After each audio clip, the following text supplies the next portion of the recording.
When you're a comic and you tell people you're a comic, they want to tell you jokes, and that's terrible because they're always racist. But when you're a comic and you're a parent, a strange thing happens, which is that your children make friends, and the parents of said friends want their kids to tell you a joke for your approval. And I didn't see that one coming at all. That's a new twist on a least fave. Other day again, dropping Malcolm off at preschool. It all goes down at preschool for me. It's the only thing I do. Dropping him off at preschool, and I see these parents kind of clock me with their little kid, and they come running over with their little 3-year-old Jameson.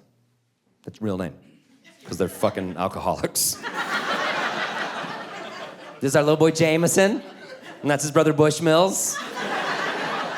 His older sister, 4 Locos in the car. She's like 10 years older and weird, so we keep her in the car. They're like, Jameson, it's the comedian. You want to tell him your joke? And this 3-year-old's like, no, I'm good. They're like, Jameson, tell him your joke. So poor little Jameson, he starts stammering. He's just like, what is a ghost? What is a ghost's favorite? What is a ghost's favorite fruit? What is a ghost's favorite fruit? And I go, I don't know, Jameson. What is a ghost's favorite fruit? And he goes, blueberries.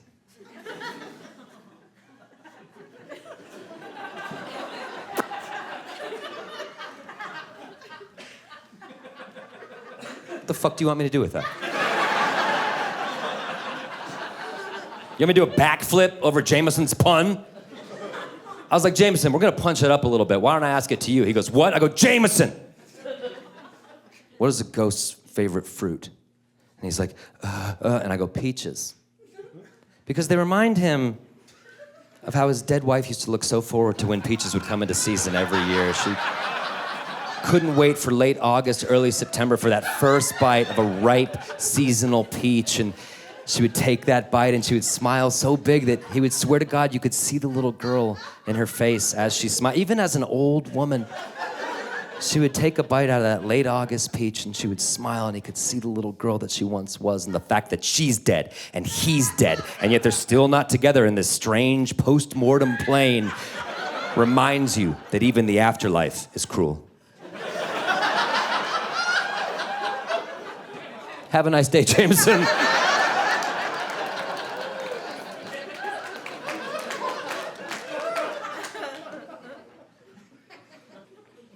My eldest, Malcolm, he's going through a big animal phase. He loves animals, very into them, and he'll sit there reading books about animals, and he knows all the sounds they make. I'm pretty sure he's a genius. Except the other day, we're going through a book of animals, and we get to the giraffes, and my son goes, hey, Dad, what's the giraffe say? And I realized I have no fucking idea what a giraffe says. And I looked at my wife, I was like, do you know what a giraffe says? And she's like, I got nothing. And that's when we realized no one knows what a giraffe says. They don't teach us what giraffes say. And then we hit upon the fact that this is our opportunity to teach our sons whatever the fuck we want for when it comes to what a giraffe says. And I don't want to give you guys the wrong impression of me as a parent. I'm going to arm my children with the accurate information they need to successfully navigate society. But what kind of comic would I be if I didn't throw my son one curveball and just see how many years I could keep him swinging at it? So this isn't even a joke at all. This is a straight up truth. My wife and I have been teaching our sons that giraffes say, Hort! Yeah, H-O-R-T, Hort! And we're telling them they scream it because it hurts them so bad. But that's just one of nature's very cruel, strange truths that giraffes excruciatingly scream, Hort! And he 100% believes it. Anytime a giraffe comes up anywhere, he's like, giraffes, they go, Hort! We're like, yes, they do, little buddy. You go tell all your friends.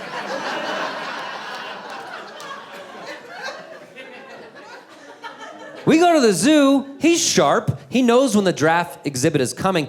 We haven't even rounded the pachyderm house. He's horting the whole way out of excitement. School groups are looking at him weird. It's hilarious. I gotta tell you guys, I am living for the day. I'm straight up living for the day when the bubble bursts. When they teach giraffes in school. I don't remember when that was. What were we, 5, 6? Malcolm goes into class and the teacher's like, all right, guys, you probably already know all about these animals, but we're gonna deep dive a little bit today. Behold, the giraffe. And Malcolm's in the back like, hey, I got this one, everybody. Hort! And all the other kids are like, what in the actual fuck is happening right now? And the teacher's like, okay, Malcolm, well, you've clearly tested into the wrong class. Let's get you into these back hallways with the would-be NFL players. Have a nice life.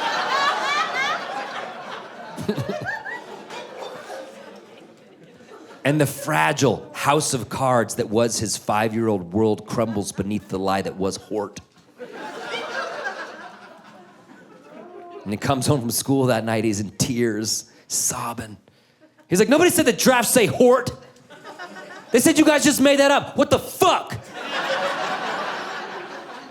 And we're like, first of all, pretty glad we taught you to swear so young. You're nailing it, no notes. Second of all, in our defense, I do believe there will be a day when you see how funny this is. It's not today, 100% not today. I think we can all agree upon that fact, not today. But perhaps on your college admissions essay, this was the hurdle that you had to surmount. I don't know. There was a pandemic, and we were drinking every night, and we were so bored.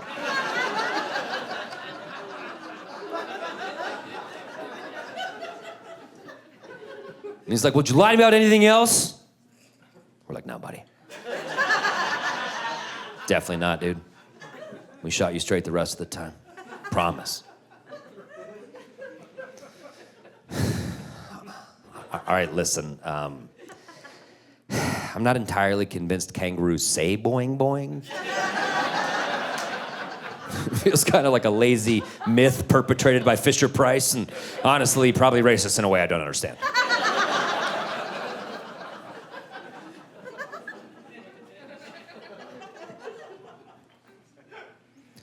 Second kid loves trucks, very into the trucks. He's a veritable truck nut, you might call him.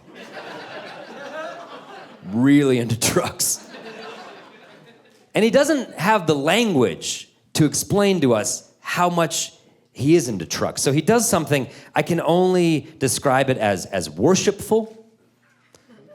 The term adulation comes to mind. He'll see a truck and he'll go, ah!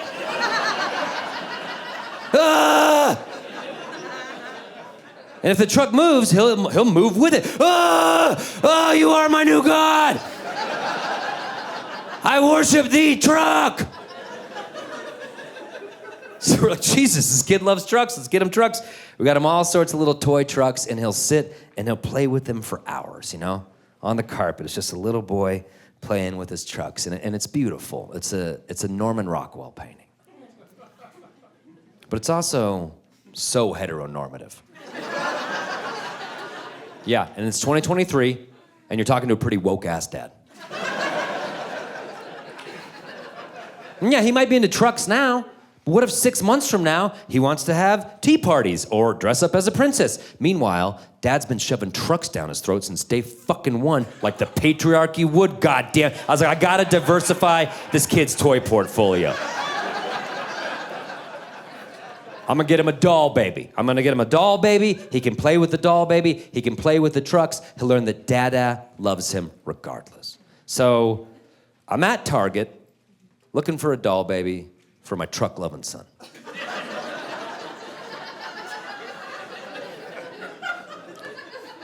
And I think when I thought about this transaction, which I didn't, not even once, but I imagine, if I pictured myself picturing it, I imagine myself just buying a white doll baby, because that's how much of a fucking problem I am. And I'm walking through that aisle at Target. It's the United Colors of Benetton. They got black doll babies. They got Asian doll babies, Hispanic doll babies, Native American doll babies. And I just start going down the rabbit hole. I'm like, oh, of course you just think they only have white doll babies, you straight white piece of shit. You're the fucking problem with this country. I'm just like this Ouroboros of liberal guilt spinning out in the Target aisle. I'm just like, what kind of doll would Rachel Maddow buy? I don't want to do the wrong thing. I just want to be a good dad.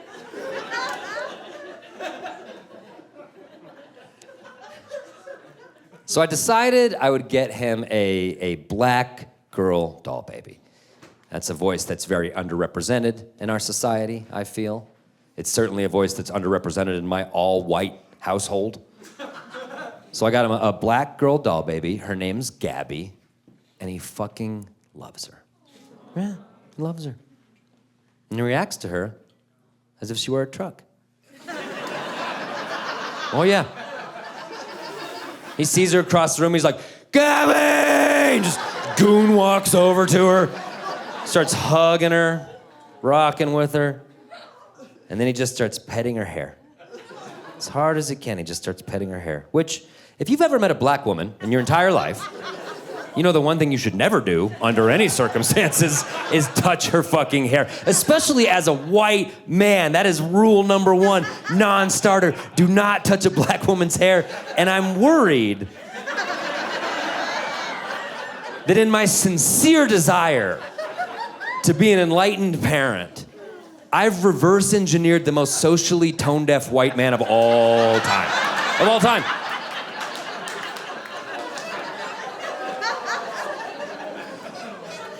Like 20 years from now, my son's gonna be driving down the street, see a black woman with beautiful hair, and be like, oh my God, and just like Tokyo drift his F-350 across the intersection. Just run up to her, it's like, your hair, I gotta touch it. she'll be like, what the fuck is wrong with you? And he's like, no, it's cool, we're good. I had a doll baby growing up, so we're good. We're okay. She'll be like, we're not good at all. It's condescending, it's possessive. My hair is not yours to touch. You need to back the fuck up. My son will be like, I'm hearing you. And I want you to know that you are in fact heard. But do you think we can table this for just like 5 minutes? I just saw the coolest cement mixer.